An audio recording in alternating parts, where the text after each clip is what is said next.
అంగన్వాడీలు చాలా మానసిక ఒత్తిడికి గురవుతా ఉన్నారు. ఈ రాష్ట్ర ప్రభుత్వం వస్తే అంగన్వాడీలు కష్టాలు తీరుతాయి అని చెప్పేసి చాలా ఆశలు తోటి ప్రభుత్వానికి మద్దతు ఇచ్చారు.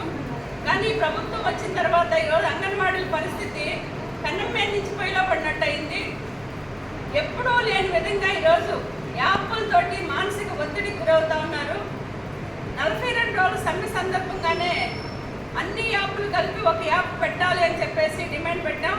ప్రభుత్వం అంగీకరించింది. ఇదిగో మారుస్తున్నాం, అదిగో మారుస్తున్నాం అని చెప్పారు.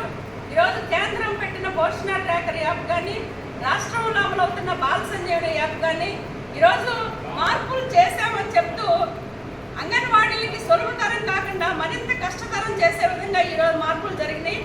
చివరికి ఒకదానికొకటి మరింత పనిభారం పెంచి మొదట గర్భిణీలు బాలింతలకు ఎఫ్ఆర్ఎస్ పెట్టారు, తర్వాత చిన్నపిల్లలకి ఎఫ్ఆర్ఎస్ పెట్టారు. ఈరోజు అంగన్వాడీ వర్కర్లకి, హెల్పర్లకి అందరికీ ఎఫ్ఆర్ఎస్ పెట్టారు.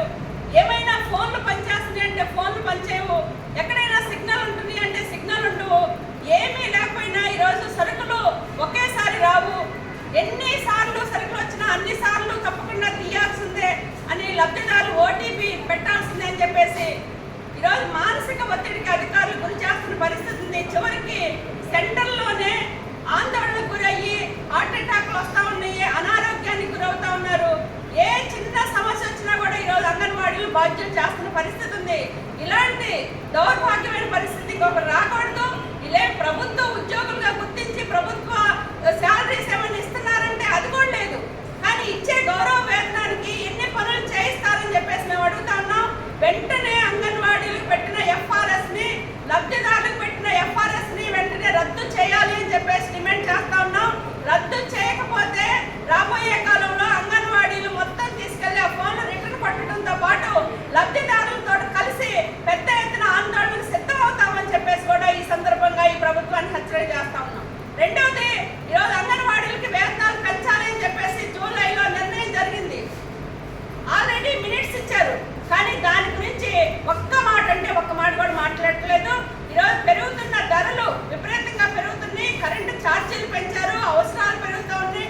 వచ్చే జీతం ఈరోజు ప్రభుత్వానికే పెట్టుబడి పెట్టాల్సిన పరిస్థితి వచ్చింది. ఈరోజు నాగాయలంకలో కానీ మన పామూరు ప్రాజెక్టులో ఈరోజు ఒక్కొక్కరు సరుకులు తెచ్చుకోవడానికి నెలకి 3,000 రూపాయలు ఖర్చు పెట్టి ఈరోజు ఆ సరుకులు తీసుకొచ్చి లబ్ధిదారులకు అందిస్తూ ఉన్నారు.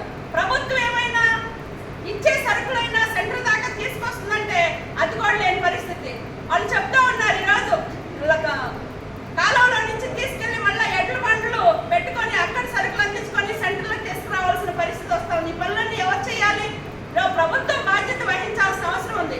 అందుకనే ఇలాంటి నాగాయలంకలు కానీ ఏజెన్సీ ప్రాంతాల్లో కానీ ఈరోజు అదనంగా లబ్ధిదారులు సరుకులు తెచ్చుకోవడానికి ఖర్చు అవుతా ఉంది. మరి అదనంగా ఖర్చు అయ్యేదానికి ప్రభుత్వం ఆలోచన చేసి ఈరోజు ట్రాన్స్పోర్ట్ ఛార్జీలు అదనంగా ఇవ్వాలి అని చెప్పేసి కూడా మేము ఈ సందర్భంగా డిమాండ్ చేస్తా ఉన్నాం. అంగన్వాడీలకు వెంటనే వేతనాలు పెంచాలి. అట్లనే మినీలు ఫైనాన్స్ ఆమోదమైంది, కానీ ఇంతవరకు జీవో రాలేదు. వెంటనే మినీలు జీవో ఇవ్వాలని చెప్పేసి గ్రాట్యుటీ జీవో మార్పులు చేయాలి. హెల్పర్ల ప్రమోషన్లో రాజకీయ జోక్యం అరికట్టాలి అని చెప్పేసి డిమాండ్ చేస్తా ఉన్నాం. లేని పక్షంలో మా పోరాటాన్ని మరింత ఉధృతం చేస్తామని చెప్పేసి కూడా ఈ సందర్భంగా ఈ ప్రభుత్వాన్ని హెచ్చరిక చేస్తున్నాం. సుబ్బరామమ్మ, ఏపీ అంగన్వాడీ వర్కర్స్ నలుగురు సిఐటి అనుబంధం రాష్ట్ర ప్రధాన కార్యదర్శి.